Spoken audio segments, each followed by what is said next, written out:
Assalamualaikum warahmatullahi wabarakatuh.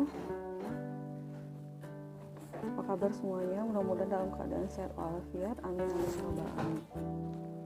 Baik, kita lanjutkan materi kita untuk hari ini, itu adalah kepastian tepat lokasi pembedahan, tepat prosedur, dan tepat pasien di kamar bedah. Nah, ini merupakan sasaran keselamatan pasien yang keempat. Saya review kembali, ada 6 tujuan pasien safety menurut GCI. Yang pertama itu adalah identifikasi pasien dengan tepat. Tujuan yang kedua itu meningkatkan komunikasi yang efektif. Yang ketiga, meningkatkan keamanan obat-obatan dengan kewaspadaan tingkat tinggi. Nah, materi kita hari ini itu adalah memastikan benar lokasi operasi, benar prosedur, dan benar pasien. Nah, tujuan yang kelima, mengurangi risiko infeksi terkait dengan pelayanan kesehatan. Yang keenam adalah mengurangi risiko bahaya akibat pasien jatuh. Nah, sebelum kita masuk, kita harus tahu dulu ada beberapa istilah yang ada dalam sasaran keselamatan pasien yang keempat ini. Nah, itu adalah time out. Apa yang disebut dengan time out? Time out kalau misalnya kita lihat dari terminologi dalam sport atau olahraga seperti basketball atau football, setiap orang menghentikan aktivitasnya, lalu ada waktu permainan yang dihentikan serta adanya durasi antara 45 detik sampai 2 menit. Nah, di pelayanan kesehatan saat ini, suatu teknik yang didokumentasikan untuk mengurangi salah pasien, salah prosedur, dan salah lokasi pembedahan itu disebut dengan time out, merupakan standar akreditasi GCI. Nah, sasaran keselamatan pasien yang keempat itu memastikan lokasi pembedahan yang benar, di mana ada prosedur juga yang benar, pembedahan pada pasien yang benar, fasilitas pelayanan yang mengembangkan suatu pendekatan untuk memastikan tepat lokasi, tepat prosedur, dan tepat pasien operasi. Nah, di sini teman-teman pernah dengar nggak bahwasanya ada kesalahan saat kita operasi. Misalnya operasinya itu harus di sebelah kanan, kaki sebelah kanan, ternyata yang dilakukan pembedahan itu adalah di kaki sebelah kiri. Nah, sasaran keselamatan pasien yang keempat ini adalah fungsinya untuk mengurangi hal tersebut, perihal-perihal itu. Nah, pembedahan itu merupakan salah satu tindakan medis yang penting dalam pelayanan kesehatan. Nah, tindakan pembedahan ini merupakan salah satu tindakan medis yang bertujuan untuk menyelamatkan nyawa. Nah, juga dia mencegah kecacatan. Jadi penting yang namanya kita betul-betul melihat di mana lokasi pembedahan yang benar. Nah, selain kecacatan tadi, juga kita juga dengan menentukan tepat lokasi yang benar ini juga mencegah yang namanya komplikasi. Nah, namun demikian, pembedahan yang dilakukan juga dapat menimbulkan komplikasi yang dapat membahayakan nyawa. Nah, WHO itu dia menyatakan bahwa selama lebih dari 1 abad perawatan bedah telah menjadi komponen penting dari perawatan kesehatan di seluruh dunia. Diperkirakan setiap tahun ada banyak juta, sekitar 230 juta operasi utama dilakukan di seluruh dunia. 1 untuk setiap 25 orang itu hidup. Nah, rumah sakit itu wajib mengembangkan suatu pendekatan untuk memastikan seperti apa tepat lokasi, tepat prosedur, dan tepat pasien. Nah, banyak kejadian juga saat operasi itu karena nama mirip, terus jenis kelamin mirip, jadi terjadi kesalahan, pasiennya salah yang dioperasi. Nah, itu adalah sangat kelalaian yang sangat fatal. Nah, terus juga salah lokasi, salah prosedur, dan salah pasien pada operasi ini adalah sesuatu yang mengkhawatirkan dan sering terjadi di rumah sakit. Nah, jadi GCI mengeluarkan tujuan yang keempat ini untuk menghindari hal-hal tersebut. Jadi Jadi ada beberapa faktor yang berkontribusi pada kesehatan. Nah, faktor-faktor yang berkontribusi terhadap kesalahan, salah lokasi, habis itu salah prosedur, salah pasien pada operasi, ini adalah akibat dari komunikasi yang tidak efektif. Nah, kita udah belajar ya di sasaran keselamatan yang kedua itu adanya komunikasi yang efektif. Nah, kesalahan ini terjadi karena komunikasi yang tidak efektif atau tidak adekuat antara anggota tim bedah. Nah, terus kurang atau tidak melibatkannya pasien di dalam penandaan lokasi, site marking. Nanti kita lihat ya apa itu dia site marking. Dan tidak ada prosedur untuk verifikasi lokasi operasi. Lalu faktor yang berkontribusi pada kesalahan berikutnya adalah asesmen pasien yang tidak adekuat. Terus penelaahan ulang catatan medis juga tidak kuat. Jadi catatan medis itu perlu kita lakukan secara adekuat. Nah, lalu budaya yang tidak mendukung komunikasi terbuka antara anggota tim bedah. Nah, jadi pentingnya yang namanya komunikasi ini agar tidak terjadi kesalahan-kesalahan yang bermakna. Nah, lalu permasalahan yang berhubungan dengan resep yang tidak terbaca, misalnya illegible atau handwriting. Nah, di sini pemakaian singkatan juga yang tidak lazim. Seringan kan kita tulisan-tulisan kita itu menggunakan singkatan-singkatan baik perawat maupun dokter.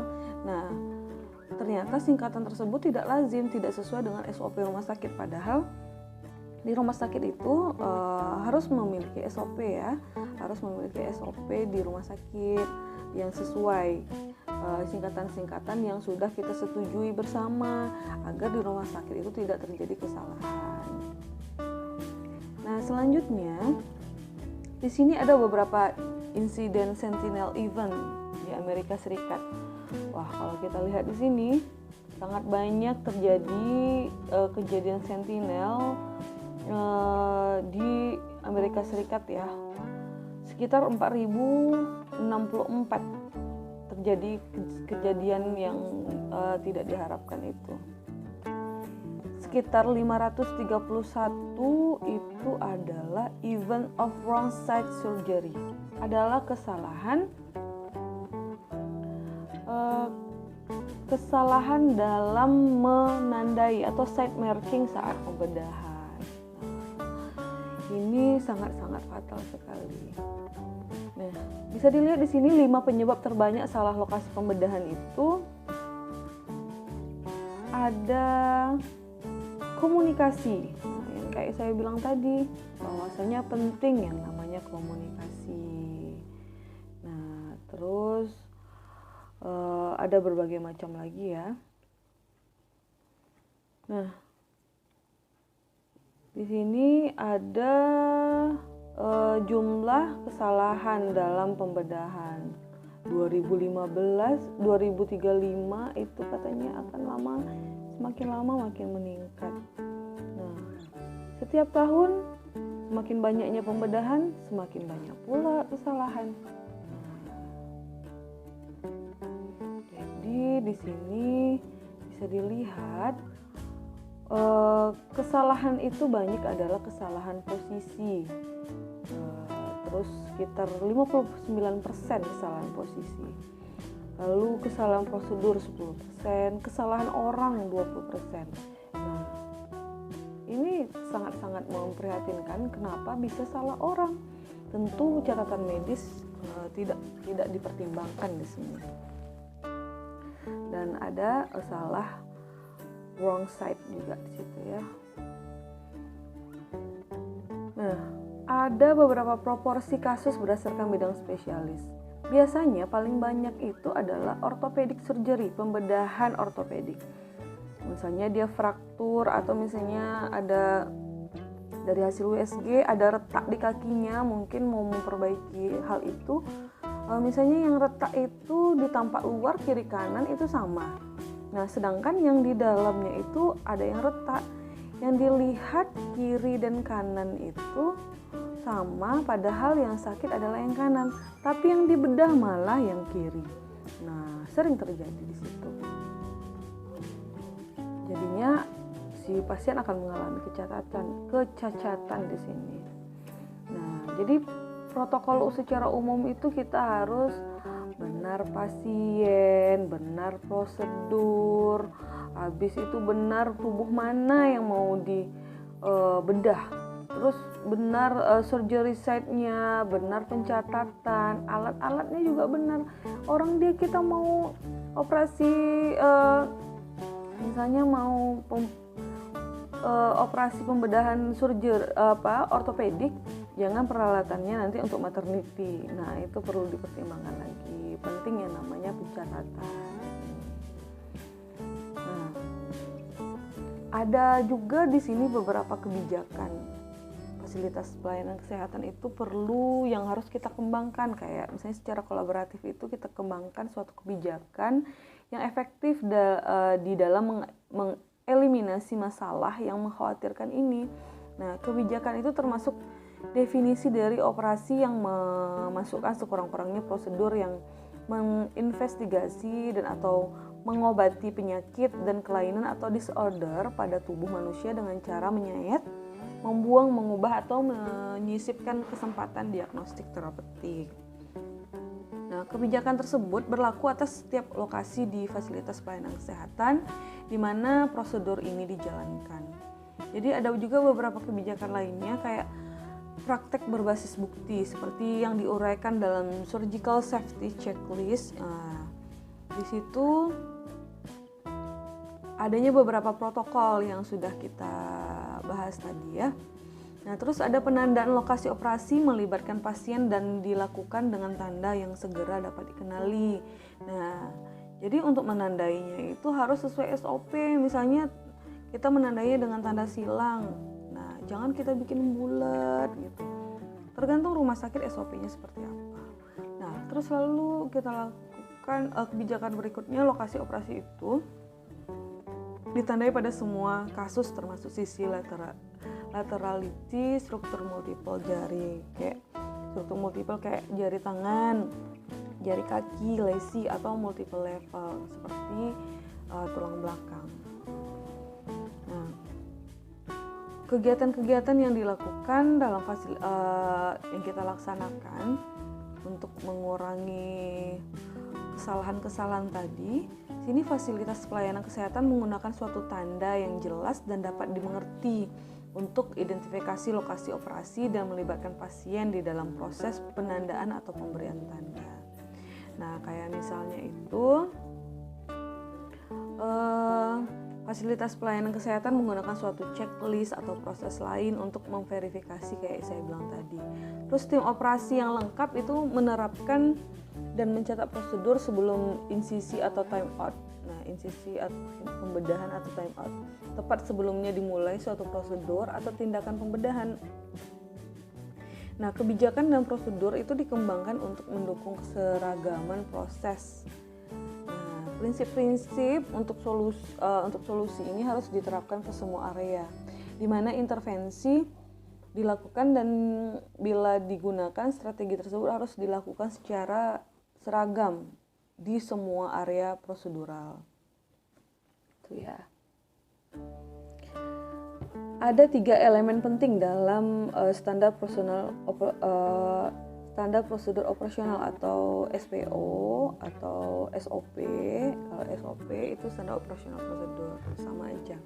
Nah, penandaan lokasi pembedahan itu ada beberapa pengecualian juga. Nah, terus secara checklist sebelum pembedahan dilakukan itu kita gunanya adalah untuk memastikan semua siap pada tempatnya, termasuk kesiapan peralatan dan instrumen bedah serta time out tadi. Time out itu dimulainya insisi tadi. Nah, di sini bisa dilihat surgical safety checklist. Itu ada pertama kita sign in-nya dulu. Sign in kita cek dulu pasiennya itu benar nggak identitasnya, site-nya benar nggak, posisinya benar nggak. Nah, lalu prosedurnya benar nggak. Nah, lalu concern-nya benar nggak. Nah, kita checklist di sign in ini jika sudah benar. Lalu site mark-nya, jika sudah kita lakukan, kita checklist di situ. Terus ada anestesi safety check complete. Jika sudah dilakukan, kita checklist. Pulse oximeter, lalu dia ada alergi atau enggak. Nah, ini perlu kita checklist juga. Terus ada kesulitan bernapas atau tidak. Nah, kita tandai sesuai dengan SOP yang udah ada di sini. Nah, ada resiko kekurangan darah enggak? Nah, kita tandai di sini. Lalu di time out, nah ini kan kalau sign in sebelum operasi ya, kalau time out ini saat udah dilakukannya pembedahan. Nah, kita confirm dulu, semua tim itu mempunyai tanda pengenal. Nah, jangan nanti ada orang lain yang di dalam situ. Terus, surgeon, anestesi profesional, and nurse verbal confirm. Kita harus mengkonfirmasi lagi pasien, site prosedur. Konfirmasi bersama. Terus kita lihat anticipate critical event-nya seperti apa, review pembedahannya kita lakukan, review anestesi, dan kita mereview tim-tim nursing, dan kita lihat reaksi antibiotik setelah 60 menit, lalu apakah dia is essential imaging display. Jika iya, kita centang di yes, jika tidak di no ya. Nah, setelah operasi kita juga melakukan namanya sign out. Nah, sebelum dia masuk ke ruangan. Jadi jangan langsung dimasukin ke ruangan karena orang habis operasi itu kan belum stabil dengan sempurna. Nah, kita cek lagi sebelum dia masuk ke ruangan, benar nggak nih namanya sesuai prosedur. Instrumen-instrumennya coba dicek lagi. Siapa tahu ada yang ketinggalan nih, misalnya ada operasi besar di abdomen. Kita lihat ada yang ketinggalan atau ada yang hilang nggak. Makanya instrumen di awal harus dihitung juga. Nah, terus bagaimana spesimen labelnya itu harus di-includekan ke nama pasien. Nah, alat-alat dipastikan, pembedahannya tadi juga dipastikan. Nah, 19 item ini harus kita checklist. Jika sudah terchecklist semua, barulah kita dapat mengirim si pasien ke ruangan seperti itu. Nah, di sini juga ada surgical safety checklist lainnya. Nah, ini contoh yang lain ya. Bisa disesuaikan saja dengan rumah sakit. Nah, kita masuk ke marking. Marking itu penandaan gitu ya. Nah, saat kita memarking atau memberikan tanda di mana lokasi pembedahan itu, libatkan pasien. Gunakan marker atau misalnya spidol yang tahan air. Tidak membuat penandaan yang membingungkan. Misalnya kalian bikin love mungkin di sana, atau misalnya kalian menandai di situ tanda penandaan yang tidak sesuai dengan site operasinya. Terus dilakukan sebelum pembedahan dimulai, bukan kewenangan perawat ya. Kalau untuk penandaan ini bukan kewenangan perawat. Dan prinsip pada operasi tertentu harus kita lihat dalam marking. Nah, seperti apa aplikasi time out? Bisa kita lihat time out dan site marking. Kebijakan dan prosedur benar atau area atau sisinya benar, terus benar prosedur, benar pasien. Nah, di sini itu marking atau penandaan yang jelas untuk identifikasi lokasi operasi itu melibatkan pasien dalam proses marking. Nah, proses verifikasi untuk semua dokumen atau alat-alat yang tersedia benar dan berfungsi. Checklist dan prosedur time out yang dilakukan sebelum dimulai prosedur pembedahan. Lalu, proses verifikasi sebelum operasi. Verifikasi dilakukan di ruangan persiapan, kayak sign in tadi ya, yang udah kita lihat di table. Itu ada verifikasi identitas pasien, kayak gelang identitas, catatan pre-op-nya seperti apa dengan pasien, terus kelengkapan info konsen. Benar nggak nih si pasien memang mau dioperasi? Harus lihat dulu ada nggak catatan info konsennya. Nah, kita lakukan pengkajian preoperasi dan kelengkapan checklist. Lalu pengkajian anestesinya seperti apa? Dan ini harus kita benar-benar kita cek ya. Dan inform consent anestesi juga kita cek. Lalu dokumen laboratorium, radiologi, dan tes lainnya yang diperlukan. Nah, dan alat khusus serta obat-obatan yang diperlukan dan siap digunakan harus kita cek di sini. Nah, time out. Time out itu saatnya dilakukan operasi, dilakukan sebelum dimulai prosedur. Semua anggota tim itu harus hadir dan memperhatikan proses time out dipimpin oleh dokter bedah. Nah, lakukan checklist time out yang seperti tabel tadi. Nah, lalu tim operasi memastikan nama pasien, prosedur, dan area yang dioperasi. Nah, terus ada juga di sini yang namanya audit dokumentasi. Jadi ada kayak clinical indikator dalam mengaudit dokumentasi dari time out. Waktu audit itu dilakukan secara berkala biasanya. Nah, untuk penghitungan indikator, target 100% dilakukan time out dengan benar itu ada yang namanya numerator, jumlah pasien yang dilakukan prosedur time out pada prosedur pembedahan, dan denumerator, jumlah pasien dengan tindakan pembedahan. Nah, ini penghitungan indikatornya. Nah, target itu 100% pasien yang dilakukan marking. Nah, kalau numerator itu numerator kerjaannya itu jumlah pasien yang dilakukan site marking pada prosedur pembedahan, sedangkan denumerator jumlah pasien yang dilakukan site marking pada proses pembedahan pada periode monitoring. Nah, ini ruang persiapan saat preoperasi itu kita harus lakukan kayak tadi ya, verifikasi, identifikasi gelang, identitas, catatan, kelengkapan, inform consent. Sudah dilakukan belum? Kalau sudah kita checklist yes ya. Nah, lalu pengkajian preoperasi dan kelengkapan checklist riwayat fisik dan rencana operasi oleh dokter bedah. Nah, adanya pengkajian pre-anestesi ini sama yang kayak tadi ya, tinggal di checklist aja. Nah, time out di kamar operasi sebelum dimulainya prosedur, semua anggota OT hadir dan memperhatikan proses dokter bedah. Nah, ini yang perlu dilihat, anggota tim memastikan nama pasien yang kayak tadi juga, dokter bedah menjelaskan antisipasi terhadap komplikasi, perkiraan kehilangan darah, rencana penempatan setelah operasi, dan ada nggak alergi. Lalu kita tanda tangan di sini. Nah, sebelum keluar kamar operasi, lakukan tindakan yang dilakukan sesuai rencana. Lalu perhitungkan kasa, jarum, instrumen yang itu harus benar ya, jangan sampai salah. Nah, pemindahan pasien, terus komplikasi. Jika sudah, tinggal kita checklist. Nah, kita lihat kesimpulan di sini.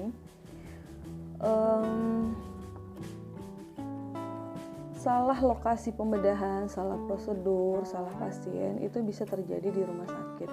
Nah, kesalahan itu disebabkan paling besarnya karena komunikasi yang tidak efektif atau tidak memadai antara anggota tim, kurangnya keterlibatan pasien terutama dalam menandai di lokasi pembedahan, dan kurangnya prosedur untuk memverifikasi pembedahan atau prosedur invasif termasuk lokasi pembedahan.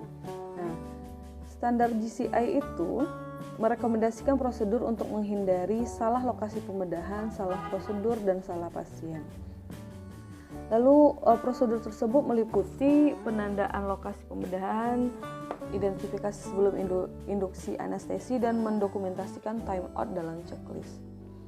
Nah, strategi berikut yang harus dipertimbangkan oleh negara anggota WHO, tetapkan kinerja pembedahan yang benar di tempat tubuh yang benar sebagai prioritas keamanan fasilitas perawatan.